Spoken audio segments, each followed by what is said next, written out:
Hi, everybody. It's me. And it is time once more for another interesting story. I'm not sure what to classify this story as, just interesting. This is from Reddit user Mr. Rando423. This is the girl who barked in class. I don't know what to say about that, so let's just get directly into it, shall we?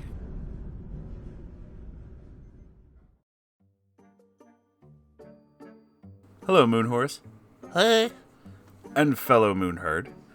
I'd like to start off by saying that I've given this girl a fake name, Pam, and the details will not be exact, and there'll be no dialogue because I don't really have a good memory when it comes to conversations. Also, typing this on mobile, so pardon me for any awkward paragraph breaks. Also, I'd like to give a trigger warning for threats of violence. Yeesh. Well, you heard it here first, kids. Pam was a girl I had classes with in both my freshman and sophomore years, 2016 to 2017. She looked and sounded kind of legbeard-ish. She was a heavy-set girl with pig eyes and a lisp. But I don't know if she watched anime or played video games because she never really talked about it. She was definitely an oddball, though. The earliest incident I can remember happened in freshman year. We were watching the Hunger Games in English class. When it got to scenes where characters would die, Pam started laughing. Mind you, the deaths were not comedic in any way. At least they're not supposed to be. We were all like, dude, why are you laughing? And she explained to us that anytime someone died on TV, her and her family laughs. And that had me wondering if her family was just as weird as she is. Thankfully, I'd have reason to believe otherwise by the end of the story. As the title suggests, Pam liked to bark in class. She also liked to bark while walking past other kids in the hallway. It was pretty weird. She didn't just bark, she would also growl at people if she got mad, or even threaten to bite them. Because of all that, a lot of the boys joked about how Pam thinks she's a dog or a wolf or something. If Pam laughing at serious movie deaths wasn't concerning, there was one time where she thought it'd be appropriate to draw a small pentagram on a sticky note and the dry erase board. I don't think she told anybody why she did it. I don't mean to sound like Debbie Downer, but I feel like most of the freshman boys around me were mischievous little shits who saw teachers as doormats. So I wasn't surprised when a teacher told me and my classmates that she'd left the school because we were all so mean to her. Oh jeez. I wouldn't see her again until sophomore year. Yeah, that's kind of messed up, dude. So, fast forward to sophomore year. Pam was just as weird as she was the previous year, except now she occasionally talked about having 7 children at home. Even though she was around 16 years old at the time, she'd occasionally get caught watching some concerning YouTube videos without headphones. If I remember correctly, she watched at least one video about pregnancy and played the song Cannibal by Kesha. At some point, some dudes found out that Pam doesn't like to see crosses, so I got morbidly curious and drew a cross on a piece of paper to show it to her. And what did she do? Well, she ripped it to pieces and growled at me. Okay. At some point during that year, she had this weird crush/obsession with a boy who did not feel the same way about her. I don't know when or why, but it eventually led to the most worrisome things I've ever seen her do. Fast forward to the last week or so of school year and at English class. It was the point in the year where every teacher would just let us talk or use our phones until the bell rang because we pretty much finished all of our assignments for the year. Pam wanted to sit next to her crush, but the teachers wouldn't let her because they knew that she made him uncomfortable. I don't remember much about their exchange other than Pam trying to bite the teacher's hand. Whoa! And when the bell rang for all of us to go home, she got on the floor and began screaming and crying in a way that scared everyone in the room. I thought to myself, if she'll be here tomorrow, it'll happen again.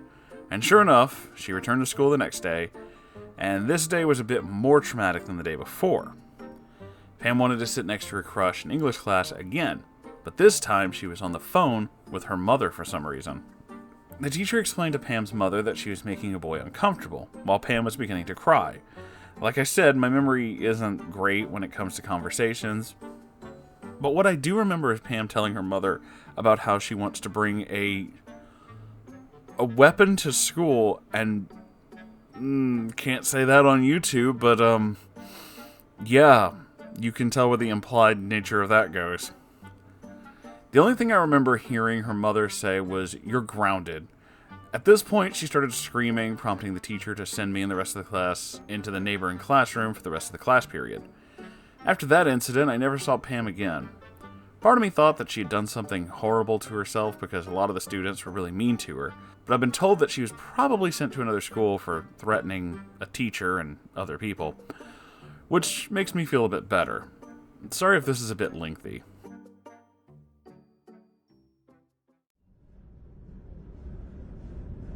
Okay, so that's a lot to unpack. Yeah, wow. Alright. I know I've said this before in a couple of stories like this, but a lot of the times when I try to not really read stories about people who are dealing with leg beards, neck beards, or anything of the sort, or just generally when it comes to high school stuff, from people who are currently in that school, is because I don't really think that those are going to be leg beards and neck beards forever. I have a feeling they're going to grow out of it. This, on the other hand, is different. This is somebody who's looking back on it, and we can only hope that Pam did, in fact, grow out of it. And going into Pam herself, that is a lot of, the word neglect comes to mind.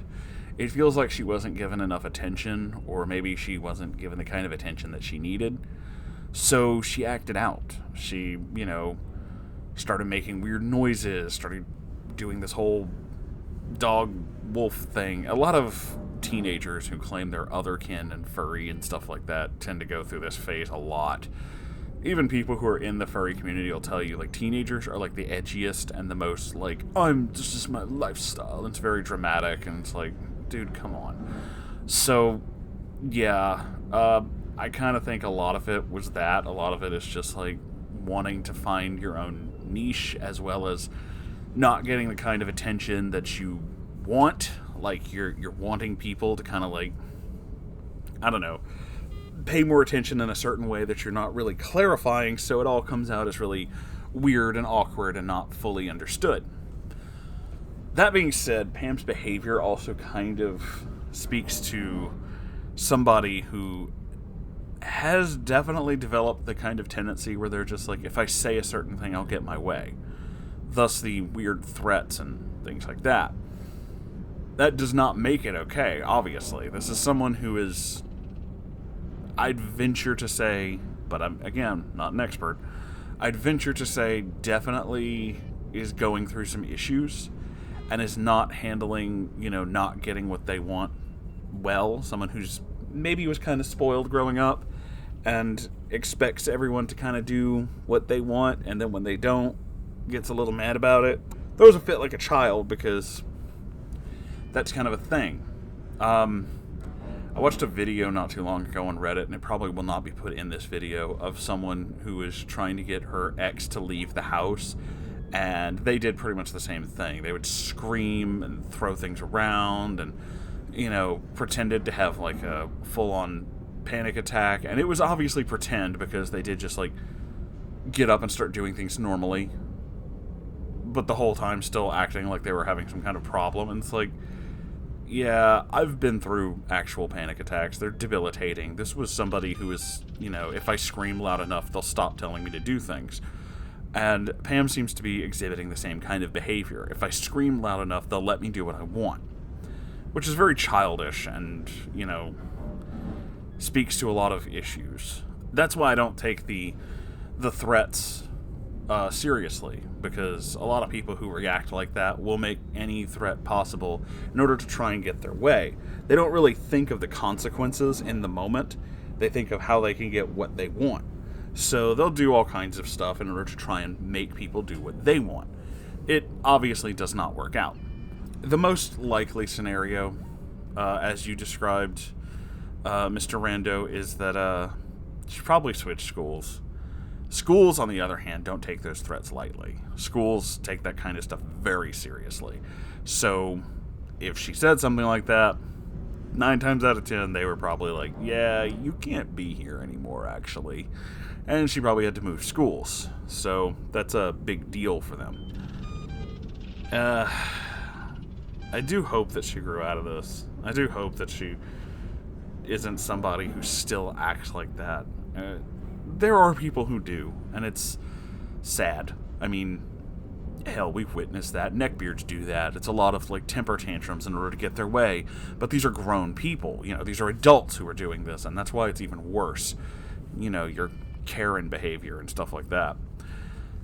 So, I can only hope she grew out of that. I can only hope she got better. High school is a hell of a drug.